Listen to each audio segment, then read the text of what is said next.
En medio del camino de la vida, errante me encontré por selva oscura, en que la recta vía era perdida. ¡Ay!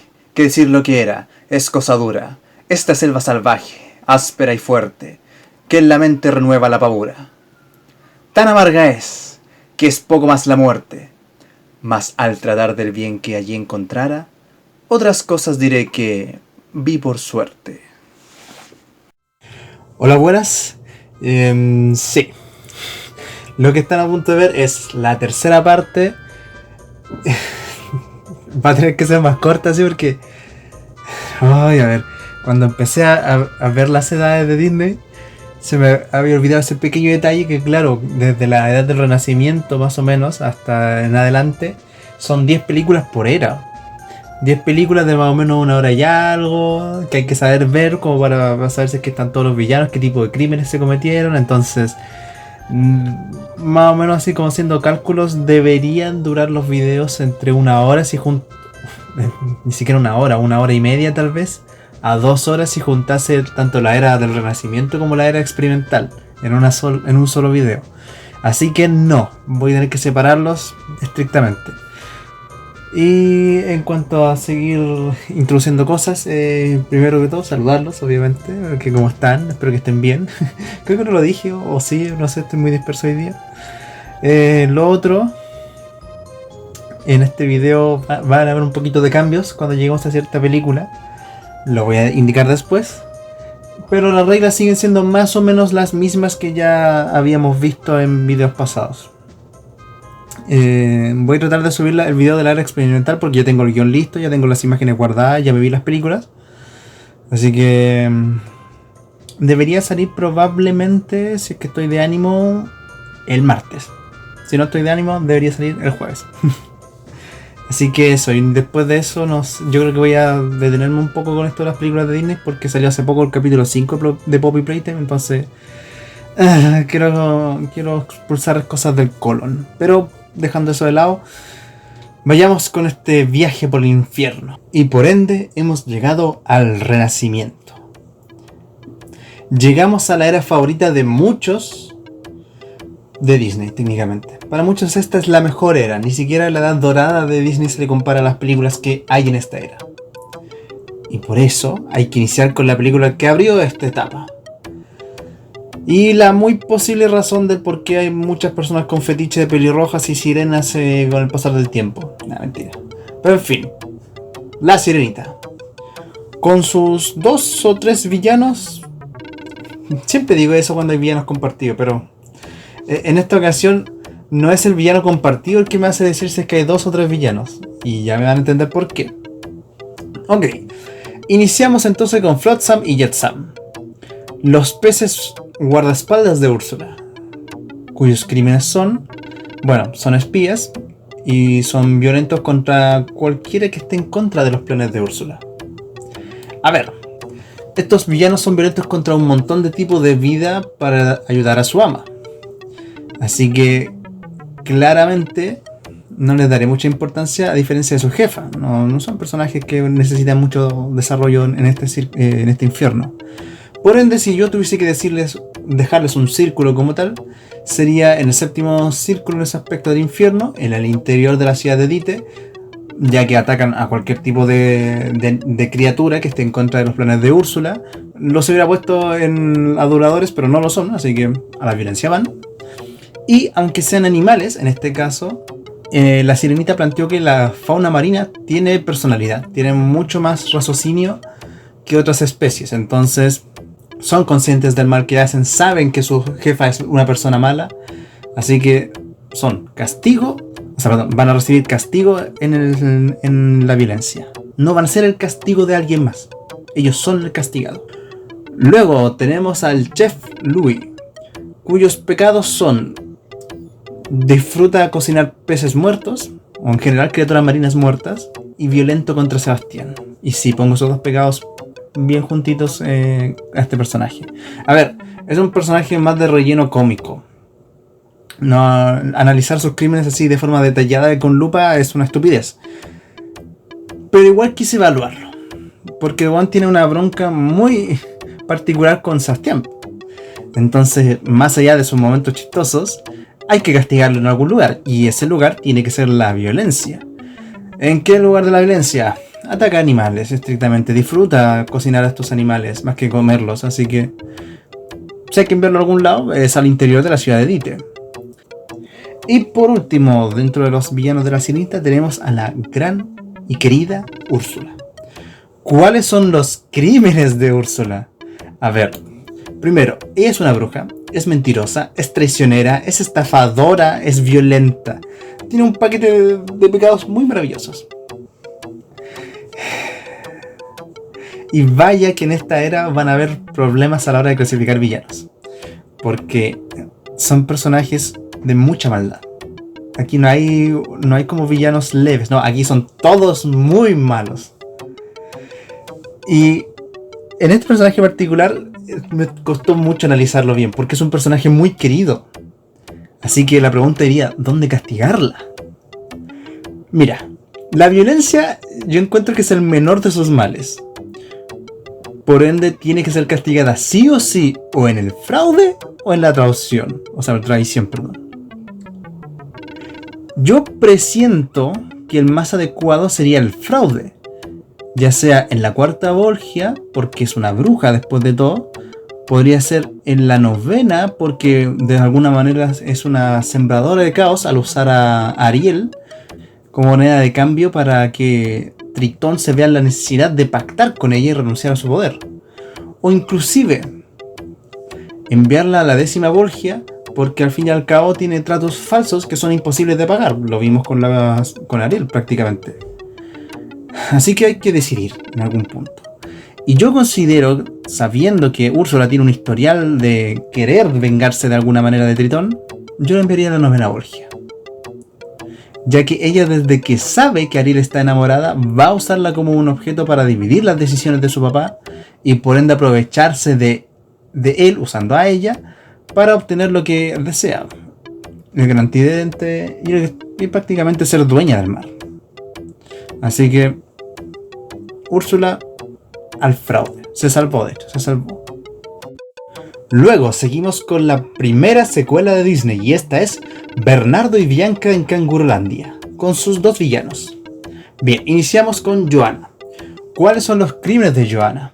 Es la gula, ella es violenta y es una ladrona. A ver con Johanna. Ella, más que atacar animales por placer, lo hace más por órdenes y temor de Percival. Sin embargo, lo que más motiva a ella a actuar es el comer animales. Sobre todo tiene una evidente fijación por los huevos en general. De hecho hay una escena en la que Percival reta a Johanna porque le comió los huevos. Así que para mí ella es una glotona de tomo y lomo. Si hubiera que enviarla a algún círculo del infierno, sin duda alguna la envió a la gula. La pregunta es, ¿ella es castigo o castigada? Primero, Johanna no habla en la película, a pesar de que hay varios otros animales que sí hablan. Segundo, ella claramente actúa con el villano de turno, pero ella más lo obedece por temor. No es por un sentimiento de voy a hacer el mal frente a otros animales, sino es más un temor a que el hombre con el que estoy me case, me dispare. Además de que le da comida dentro de todo. Así que más que ser una castigada dentro del infierno, yo la pondría más como el castigo de alguien más. Porque al fin y al cabo a ella lo que más le interesa es comer. No tiene otras intenciones detrás de. Luego tenemos a Percival C. McLean. ¿Cuáles son los crímenes de Percival? Aquí hay feos. Primero es un avaro. Segundo, secuestró a un animal. Tercero, secuestró a un niño. Cuarto, intento de asesinato de animales. Quinto, intento de asesinato a una persona. Sexto, maltrato animal. Séptimo, mató animales. Prácticamente lo hizo. Así que hay que analizar en qué lugar va. Y tengo que decir que con este villano yo tuve sentimientos encontrados. Porque a pesar de que tiene hartos crímenes, y por como lo dije, sentí como una suerte de inquietud al momento de decirlo. No es un personaje tan memorable como para agarrarle respeto y miedo. O sea, si tú lees sus crímenes, evidentemente vas a quedar con la boca abierta. Eso no se lo niega a nadie. Pero en el momento en lo que lo veí en la película es como sus crímenes son más un algo que tú no ves de la película, pero sabes que el desgraciado los cometió. Así que, dentro de todo, es un villano terrible, sí, pero es un mal personaje en ese aspecto. Bueno, pero aquí estamos para jugar en el infierno. ¿Dónde iría él, según yo? Y bueno, todo el historial que tiene no hace otra cosa más que decir que violencia interior de la ciudad de Dite a quemarse en el desierto ardiente. No hay de otra. Luego pasamos a una película que marcó un antes y un después en la historia, hay que decirlo. Pues para muchos es la mejor película animada de Disney, pero para mí es el curso de introducción para escribir una historia con síndrome de Lima o síndrome de Estocolmo. Y así es, hablo de La Bella y la Bestia, con sus 4 villanos.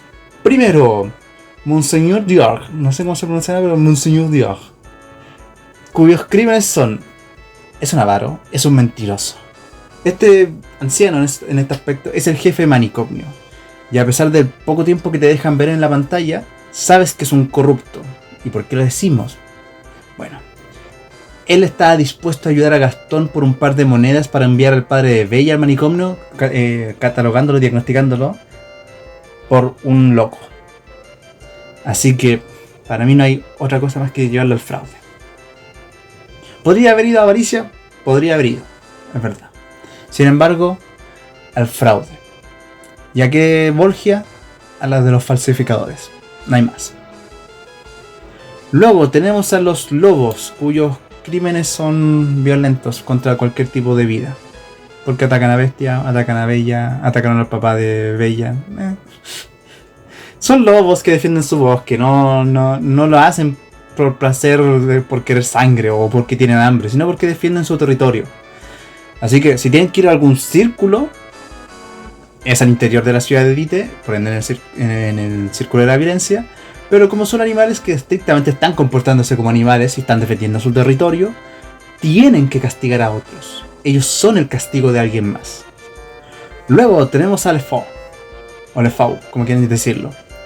¿Cuáles son los crímenes de Le Faux?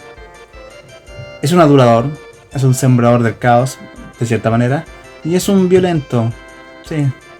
A ver, para muchos Le Faux es un gordito gay que está en la película para ser chipeado con Gastón. Para mí, un simple adulador. Aunque claro, si bien yo menciono que es un sembrador del caos, ya que apoya en la conspiración que tiene Gastón para que envíen al papá de Bella al manicomio, lo que más destaca el personaje es su adulación y enfermiza obsesión por hacer resaltar a Gastón. Así que si tiene que irse a un círculo del infierno, tiene que ser en la segunda Borgia del fraude, a podrirse en excremento. Y por último tenemos a Gastón. ¿Cuáles son los crímenes de Gastón? A ver, es obsesivo con Bella, es un conspirador, es un violento, es un traidor, es un sembrador del caos también. Gastón, como dirían actualmente, es el funado máximo. Si estuviera en internet, estaría funado. Y para mí es un caso muy particular, ya que cometió todo este tipo de crímenes y podría ser condenado tanto a la violencia, al fraude y a la traición. Pero todo eso lo cometió por alguien a quien él desea, a pesar de que Bella nunca le va a corresponder. Él no la ama, él la desea. Y para muchos yo sé que lo que estoy a punto de decir es demasiado cuestionable y que técnicamente Gastón podría haber ido en un círculo mucho más abajo. Pero para mí, y mi visión por la forma en la que se expresa Gastón no es más que un lujurioso dispuesto a cometer crímenes atroces para tener a Bella como un mero trofeo. No es otra cosa que es eso Gastón. Para mí Gastón es un lujurioso cualquiera, y por ende a la lujuria se va a sufrir. Luego pasamos a la película en la que estoy muy seguro que a más de uno se le hizo que le gustaran las de Medio Oriente. Y me refiero a nada más ni nada menos que a Aladdin, con sus 2 villanos fijos. Iago. ¿Cuáles son los crímenes de Iago?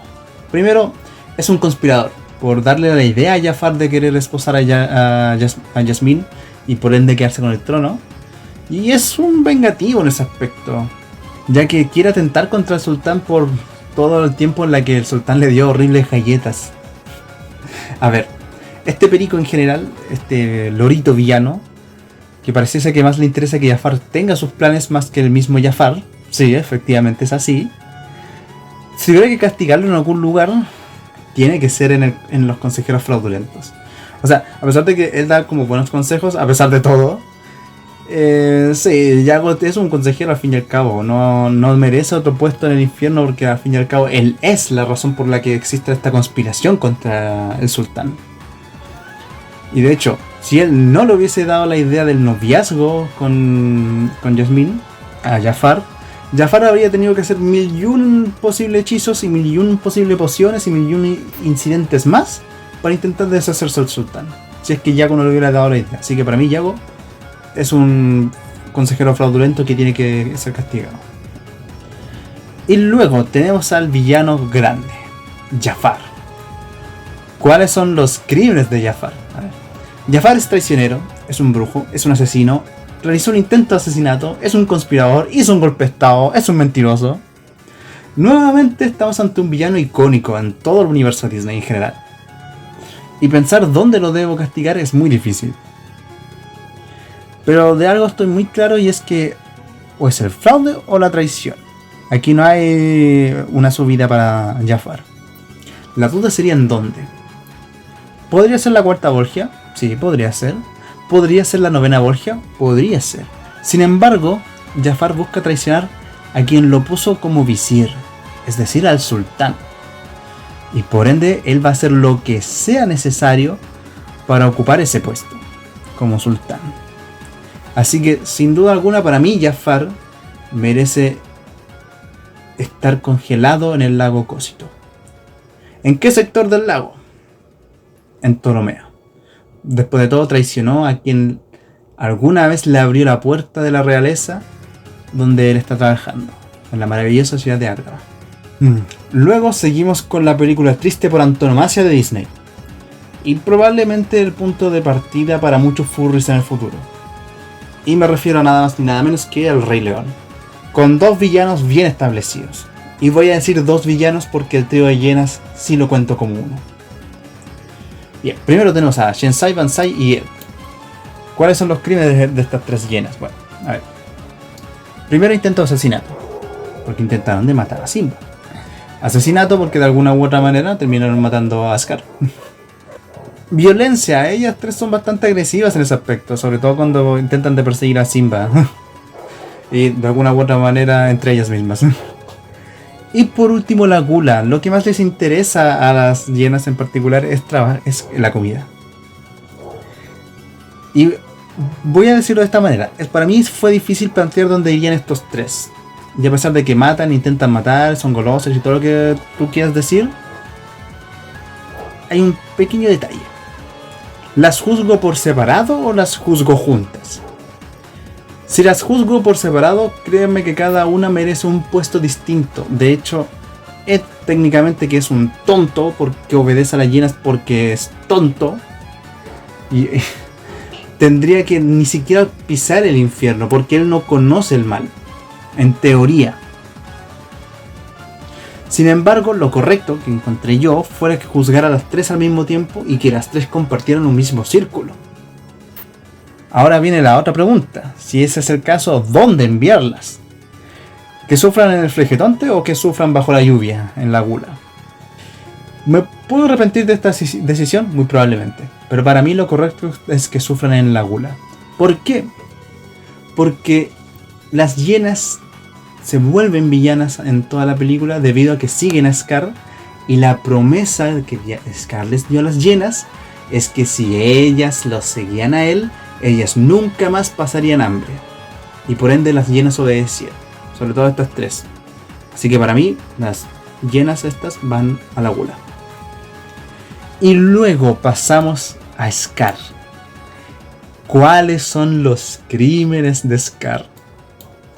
Scar es un traicionero, es un asesino, tuvo un intento de asesinato, bueno, uno, no, varios, y es un violento contra todo este tipo de vida. Y si no me creen, pregúntense después por qué en la sabana donde estaban viviendo están así. A ver, aquí a diferencia del resto de los otros villanos de acá de la película Rey León, yo no voy a ir con enredos. Scar es para mí lejos uno de los mejores villanos, no solo de esta era, sino que en general. Y aún con todo este historial de crímenes que sabemos que cometió, hay uno que lo marca como personaje. Y es haber matado a su hermano en frente de su sobrino. Scar, no hay ninguna duda que merece ir a la traición. Y Scar se transforma en el primer personaje en ir a parar al sector de Kaina, en el lago Cosito. Luego pasamos a la película donde vemos que la princesa Disney no tuvo su final feliz con su amor que conoció en la película. Y me refiero a otra más que Pocahontas, con sus dos villanos. Wiggins. ¿Cuál es el gran pecado de Wiggins? Es un adulador de primeras. De hecho, en toda la película lo único que hace es darle la razón al gobernador, así que... Es un adulador de primeras, que vaya con los aduladores a pudrirse en excremento. Y luego tenemos al gobernador Radcliffe. A ver, ¿cuáles son los crímenes del gobernador? Es avaro, es un traidor. Bueno, mejor dicho, es un futuro traidor, más que traidor actualmente. Es un asesino, sí. Y es un flojo, es un perezoso. A ver, Radcliffe, ¿es un racista con los indios? Sí, los odia absolutamente. ¿Odia a la corona británica? Por supuesto. Literal, todo el gran viaje desde Inglaterra hasta Estados Unidos es para buscar oro e intentar después comprar la corona. Sin duda alguna, para mí, este desgraciado, a pesar de que le dispararon a John Smith en su momento, su gran pecado es y siempre va a ser la avaricia. No tiene otro lugar donde ir, es la avaricia y punto. Que vaya a empujar piedras. Luego pasamos a una de esas pocas películas de Disney donde el protagonista no se queda con la mujer que conoce. Y me refiero a nada más ni nada menos que al jorobado de Notre Dame.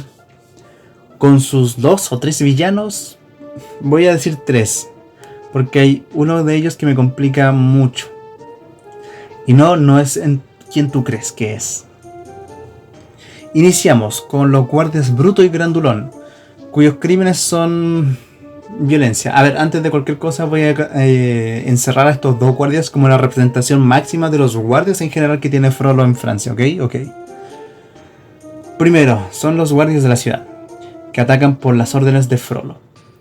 Y aunque en un principio también tenía la idea de condenarlos como lo hice con los soldados de Robin Hood, el tema es que aquí el líder es Frollo. Si alguien dirige Notre Dame es él, y por ende si él, aunque tenga la idea más macabra posible, dice que hay que atacar a los civiles, los soldados le obedecen a él. No es como en el caso de los soldados que están en Robin Hood, que obedecen al príncipe Juan, sabiendo que es Ricardo el verdadero rey, y que el príncipe Juan es más que un reemplazo del rey. Y aún así deciden obedecerlo y darle pleitesía hacia él. Pero dejando eso de lado, por ende, a estos 2 soldados no los enviaría a la traición a congelarse, sino que dejaría que se quemen en el flegetonte. Por ende, significa que su pecado es violencia. Luego tenemos al villano que, bueno, villano más que otra cosa es un personaje, pero en general a este personaje el que me hace dudar, y sería Clopin, cuyos crímenes son: primero es un hereje, es un violento, es un avaro, es un estafador y es un ladrón. A ver. Este es ese personaje complejo de abordar, ya que como tal, él no es un villano per se. Sin embargo, son los mismos gitanos quienes dicen que roban y estafan. Además de que casi matan a Quasimodo y a Febo, porque este personaje lo dice. Así que, por ende, en general tenía que colocar a uno de los gitanos acá. Y encontré que este personaje era como un buen representante para ellos. El detalle va a ser en dónde castigarlo. A ver. Podría ser en el fraude, ya que sabemos que los gitanos saben de sus pecados en Notre Dame. Y por ello, de hecho por eso mismo se esconden en la corte de los milagros. Así que sí, podría ser una excelente opción castigarlo directamente en alguna de las borgias del fraude, probablemente con los falsificadores o ladrones. También podemos ser un poco más permisivos en ese aspecto y en vez de llevarlos directamente al fraude, enviarlos a la avaricia a mover rocas, ya que el gran comportamiento de estos personajes y su motivación en general es sacar dinero fácil. O podemos quedarnos en un punto medio. Si nosotros consideramos que los gitanos como tal no son puramente católicos y o cristianos en este sentido, ya que no siguen los mandamientos al pie de la letra, digámoslo malamente, tendría que castigarlos en la herejía debido a que ellos distorsionaron una idea de los mandamientos que se establecen en el catolicismo para seguirlos a su estilo de vida y por ende roban y estafan sabiendo que eso no está mal para ellos. A pesar de que el mismo Frollo los acusa de que eso está mal. Pero bueno, ahí es debatible. Y por ende, si yo tuviera que condenar en particular a este personaje, sería en este punto medio de la herejía. No tan arriba en la avaricia, porque al fin y al cabo,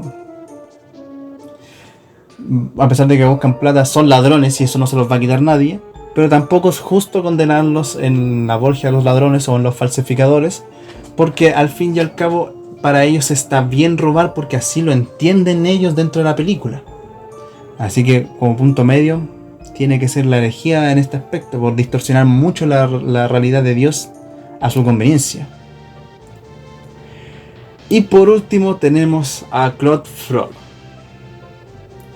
¿Cuáles son los crímenes de este viejo?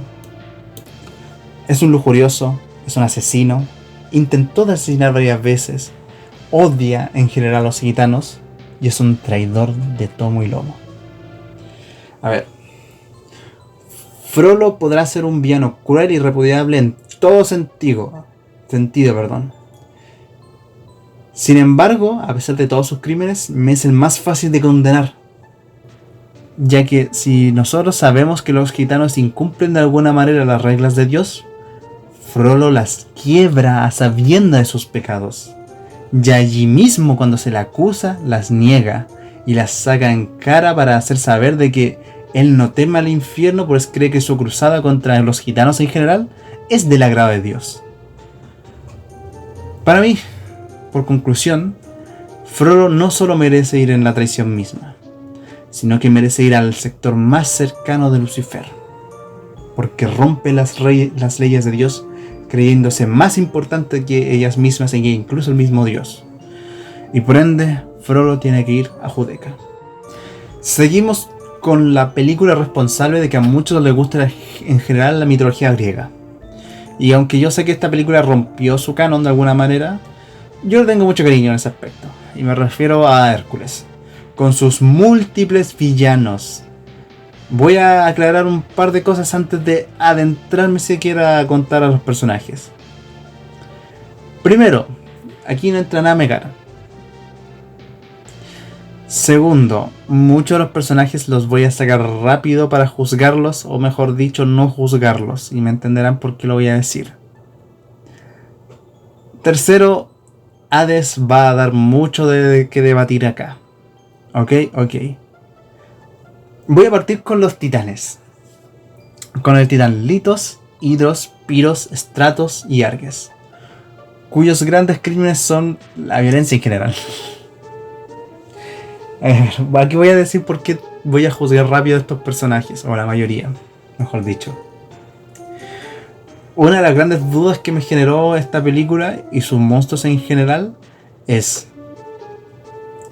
¿vale la pena juzgarlos sabiendo que en la Divina Comedia algunos de estos personajes ya son personajes dentro de estos mismos poemas y son el castigo de los castigados? ¿O no? Si yo me pongo a analizar, muchos de estos personajes que salen de los mitos griegos están en la Divina Comedia, porque el libro lo dice. En el Flageotonte hay centauros, en la Gula hay Cerbero, en el anillo medio de la ciudad de Dite hay arpías, hay gigantes de hielo de hecho. Entonces, para mí habría que juzgar a estos monstruos no como villanos, o sea, sí, no como villanos como tal, sino como el complemento del infierno en este aspecto. Y además que muchos funcionarían bastante bien como, digámoslo malamente, cierta escenografía. Ok. Así que voy a contar un montón de monstruos antes de llegar como a los verdaderos villanos de Hércules para poder juzgarlos. Ok. Entonces, partiendo con los titanes nuevamente, vamos a empezar a enviarlos a círculos del infierno. Litos es un gran golem de roca. Y yo creo que una de las mejores maneras para justificar la apariencia de rocas en la avaricia es gracias a este titán. Luego tenemos a Hidros, Si bien no estaría de acuerdo que le debiese el puesto al medio del gran lago del Cósito, o decir que por ejemplo él congela el Cósito, sí me gustaría dejarlo en la traición para que él mantenga como fresca la traición, que él mantenga en temperatura baja la traición. Luego Pyros. De alguna manera hay que hacer que la brea caliente esté caliente, así que aquí tenemos a nuestro personaje que la va a quemar, de alguna u otra manera. Así que a la quinta Volgia en el fraude. Luego tenemos a Stratos. Stratos es un tornado gigante. Tiene que ser el responsable de los vientos de la lujuria, no hay de otra. Luego tenemos a Arges, o Arges. Yo diría que Arges. Es un cíclope gigante. ¿Dónde podríamos enviarlo?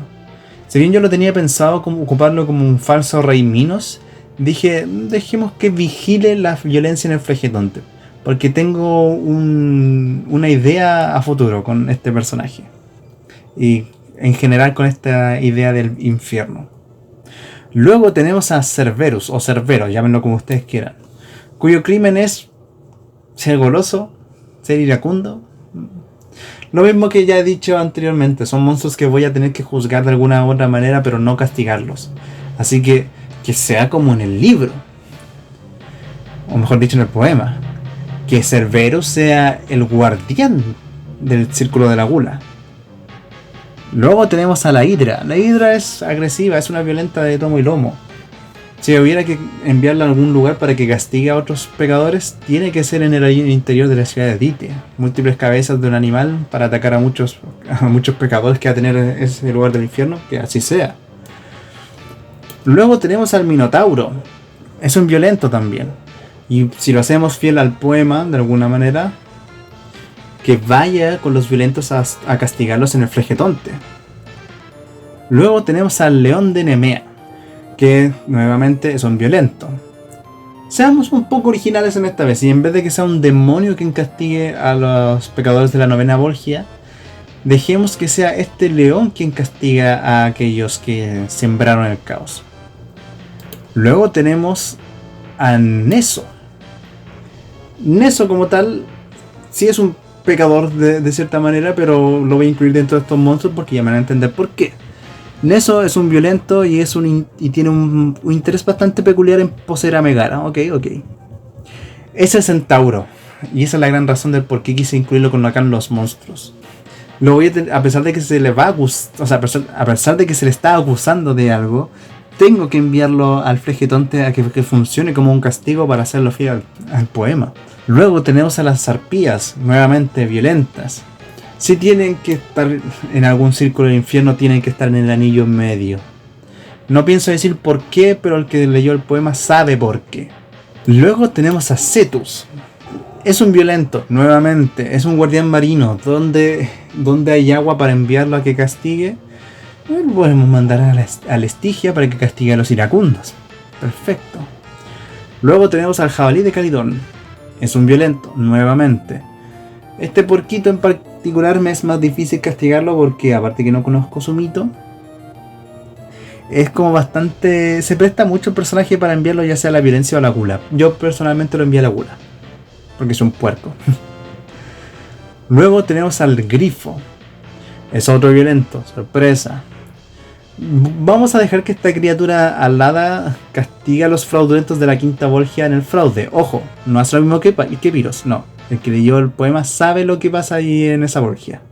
Luego tenemos a Gorgona, que es una violenta, nuevamente, sorpresa para todos. Vamos a intentar de que este personaje sea mucho más original. Vamos a hacer que su mirada petrificante sea la responsable de atormentar a los hipócritas con su paso. Luego tenemos a Caronte. Caronte de hecho es inocente, él no es más que el barquero que maneja el inframundo.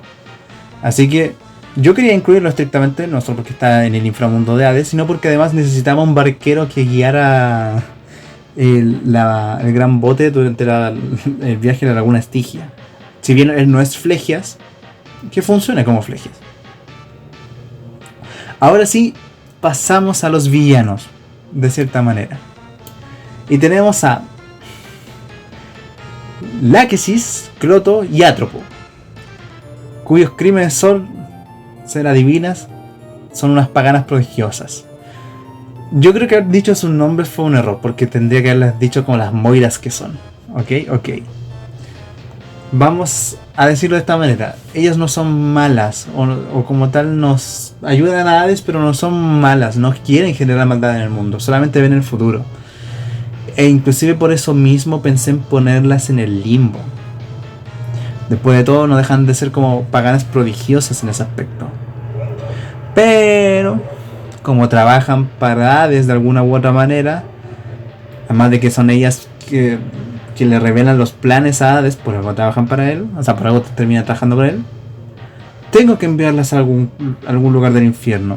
Y como son solamente adivinas, que vayan a la Borgia 4 en el fraude y chao, no hay más problemas con ellas. Luego tenemos a Pena y Pánico, cuyos crímenes son el intento de asesinato y son aduladores. A ver, a pesar de que el crimen de que intenten de matar a Hércules cuando es un bebé ya es un pecado demasiado horrible, considero que estos dos son más lamebotas que violentos. De hecho son tan lamebotas que cuando Hércules va ganando compran la mercancía de Hércules, po. Entonces, que vayan a la Borgia de los aduladores a sufrir su castigo en excremento. Y por último, tenemos a Hades. Los castigos de Hades son: es un conspirador, es un estafador, es un traicionero, es un iracundo. Y pudo haber sido, o sea, y aparte tiene intento de asesinato, de alguna manera. Hades es otro gran villano en general de Disney. Y por ello lo que estoy a punto de decir es algo demasiado polémico. Pero aquí está la explicación. Aun cuando Hades puede ocupar desde el círculo 5 hasta el 9 en términos de pecados, e inclusive dejarlo a la altura de Lucifer, hay un detalle que no se puede pasar por alto. Y es que Hades es un dios. Y como bien yo dije en el primer video, los dioses irán al limbo por un tema de que, a pesar de que puedan cometer 1001 pecados como el ser humano, siguen y seguirán siendo paganos de renombre en la tierra, debido a que no conocieron a Dios en este aspecto, porque son dioses como tal, y seguirán siendo renombrados por ser dioses. Así que si hay que enviarlo a algún círculo del infierno, tendrá que ser el limbo, donde perecerá su gran falta de que jamás pudo conocer a Dios. Ahora la película que logró llevar a su princesa a un papel de heroína al máximo, y que probablemente despertó en muchos el interés por las chinas y por las travestis. Y me refiero a nada más y nada menos que a Mulan, con sus 3 villanos que al final son solo 2. Aquí me van a entender por qué lo digo. Vamos a partir con los soldados 1. En este aspecto voy a tomar a uno de los soldados 1 de excelencia, ok. ¿Cuáles son los grandes crímenes de estos soldados? Primero, son violentos, son genocidas. Tuvieron un intento de asesinato frente al emperador, así que no hay mucho que decir sobre ellos.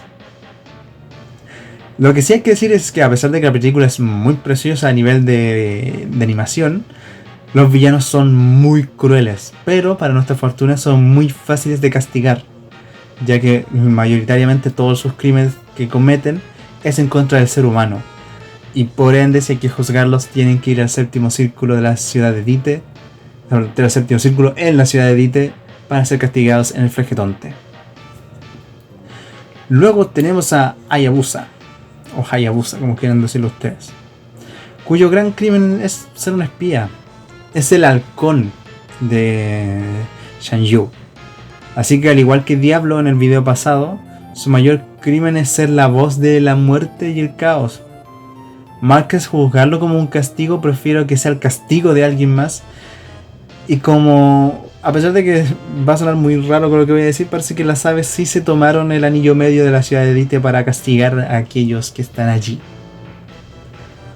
Y por último tenemos a Shan Yu. Es un violento, es un genocida, casi mata a una persona, o sea, tuvo un intento de asesinato. Las tiene todas Shan Yu. Shan Yu sin duda es el villano que más muertes provocó, sí, sin duda alguna. Y por ende no hay otra cosa que enviarlo directamente al Flegetonte. No hay otro lugar donde pueda ir.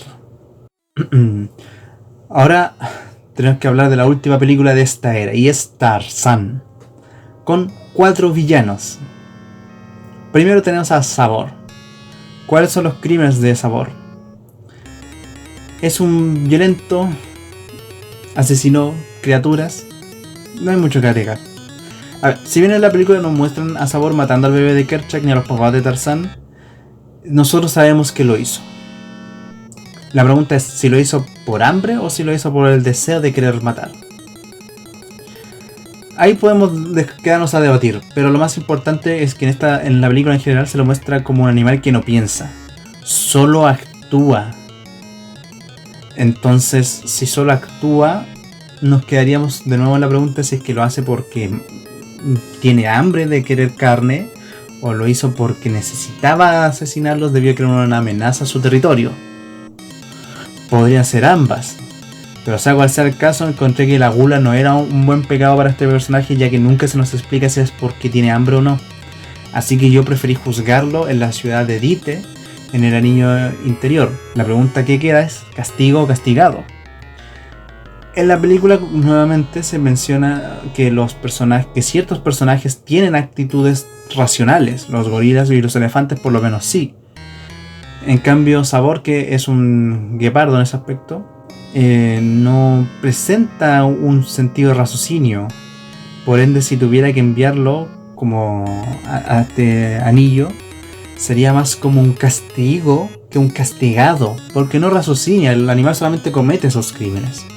Luego tenemos a los babuinos, cuyos crímenes son ser violentos. De hecho, los personajes aparecen solamente porque Jane se enoja como con un monito. Pero en fin, nosotros sabemos que los babuinos al final ayudan a Tarzán en la película. Así que de no ser por Tarzán, de más que se habrían piteado a Jane. Le habrían hecho llegar al paraíso. Así que para mí, sin duda alguna, tienen que ser violentos en la ciudad de Dite, en su anillo interior. Ahora bien, ¿son castigo o castigado? Y yo creo que son castigo de alguien más. Debido a que ellos solo, de hecho, atacan a Jane porque de alguna manera Jane ataca a su cría. Así que por eso los monos se abalanzan contra ella. Así que son el castigo de alguien más, no son los castigados. Luego tenemos a los piratas de Clayton, cuyos crímenes son el intento de asesinato, la violencia y una muy posible avaricia. A ver, son personajes secuaces cuyo gran crimen, a pesar de que se les podría juzgar en la avaricia, su gran crimen es ser violentos en todo aspecto contra la naturaleza. Así que al anillo interior de la ciudad de Dite se tendrán que ir. Y como son humanos que efectivamente saben que tienen que hacer el mal, tienen que ser el castigado del infierno. Y por último pasamos a Clayton. Que los crímenes de Clayton son bastante parecidos a sus piratas. Son avaros, tienen intento de asesinato, son violentos. De hecho asesinaron a alguien y son traidores. A ver, Clayton, quien mereció un final digno para un personaje tan cruel, merece estar castigado en el infierno directamente. Ahora, ¿es en el anillo interior de la ciudad de Dite? ¿O es en la avaricia? Nosotros sabemos que Clayton hace todo esto por plata. Perfecto. Sin embargo, nosotros sabemos que Clayton es un cazador que, a pesar de que nosotros no lo hemos visto en ninguna otra película cometiendo esos actos asesinos contra animales, lo hizo. Nosotros sabemos que lo hizo. Por ende, Clayton tiene que ir directamente a un círculo donde se castigue eso. Y eso quiere decir que es en el anillo interno de la ciudad de Dite. Hacer el castigo por sus pecados a causa de estos animales. Que sean los babuinos y el propio Sabor quien lo atosiguen, quien lo maltrate. Así que eso. Este es el video de esta ocasión. Luego debería traerles el de la fase experimental de Disney, que es igual de larga de hecho.